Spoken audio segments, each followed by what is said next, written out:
వానలు మంచిగా పడతాన్నాయి కదా. పట్నంలోనైతే ముసురు వాన పడ్డదోళ్ళ. ఇక మా ఊర్లే సూర్నీళ్ళ వాన పడ్డది.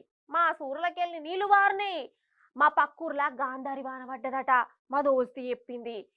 ఇక మా అమ్మమ్మోళ్ళ ఊర్లోనేమో దొంగ వాన పడ్డదట. అంటే ఇక రాత్రంతా వాన పడి పగలు కనవల్లే వానదేవుడు. అందుకే దొంగ వాన అని పిలిచింది మా అమ్మమ్మ. కొన్ని ఊర్లల్లా దుబ్బురు వాన పడ్డదోళ్ళా. ఇక మా చిన్నమ్మోళ్ళ ఊర్లోనేమో బట్ట తడుపు వాన పడ్డదట ఇయ్యాల. అంటే బట్టలు తడిసి అంత వాన అన్నట్టు. ఇగో గిట్ల రాష్ట్రం అంతటా వానలు పడుతూనే ఉన్నాయోళ్ళ. ఇదంతా నాకెట్లా తెలుసు అంటారా? మా చుట్టాలు ఏడేడున్నారో వాళ్ళందరికి ఫోన్లు కొట్టి ఈ వాన ముచ్చట్లు నేనే అరుచుకున్నా స్వయంగా. ఇక వాతావరణ శాఖల కంటే ముందుగానే నేనే చెప్పిన ఇంకున్నాయట వానలు.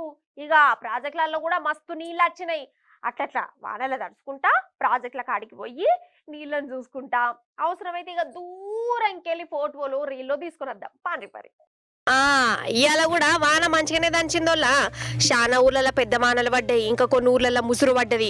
కానీ సూర్య భగవానుడైతే కానవాళ్ళే కథంతా వానదేవుడే నడిపిస్తాడు. కానీ వానల కూర్లు మునిగిపోయినాయి వల్ల నాకైతే బాధ అనిపించింది. ఇండ్లు కూలిపోయినాయి, బండ్లు కొట్టుకుపోయినాయి, వాగులు వంకలు మస్తు వారినాయి, వరద నీళ్లు ఇండ్లకి వచ్చినాయి. అరిగోస అంటే అరిగోస పోరి చెరువు కట్టలు దిగిపోయి రోడ్ల మీదనే వాన నీళ్ళు ఆగినాయి, వంతెనలు దిగిపోయినాయి.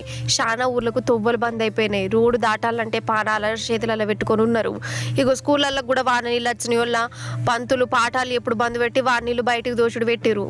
ఇగో ఈ స్కూల్ పిల్లలు చూడురు ఇంటికి ఎట్లా పోతురు, తెప్పలలో పోతురు కదా, గట్లున్నది పరిస్థితి.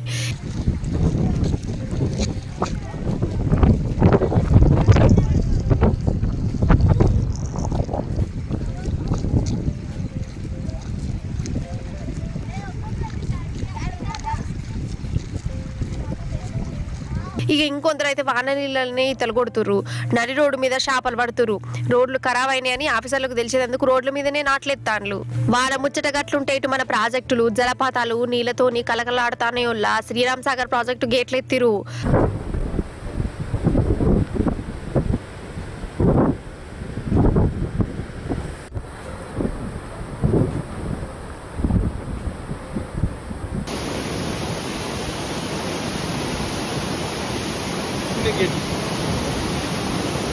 నాగార్జున సాగర్, హిమాయత్ సాగర్, కడెం ప్రాజెక్టు గిట్ల రాష్ట్రంలో ఉన్న చిన్న పెద్ద ప్రాజెక్టులు గేట్లు ఎత్తి నీళ్ళని కిందకి ఇడిచిపెట్టిరు.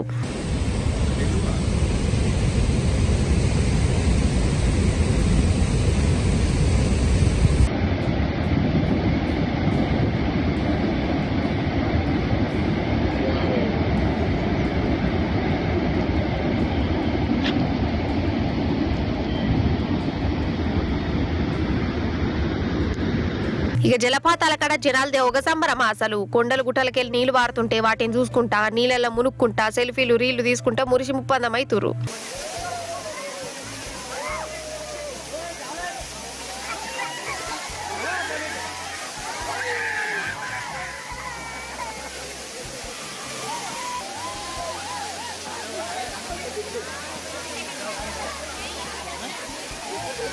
సరే నీళ్ళంటే అందరికి సంబరమే కానీ అవే నీళ్ళు మోసం కూడా చేస్తాయి, నవ్వులు పోయి నువ్వులు అవుతాయి.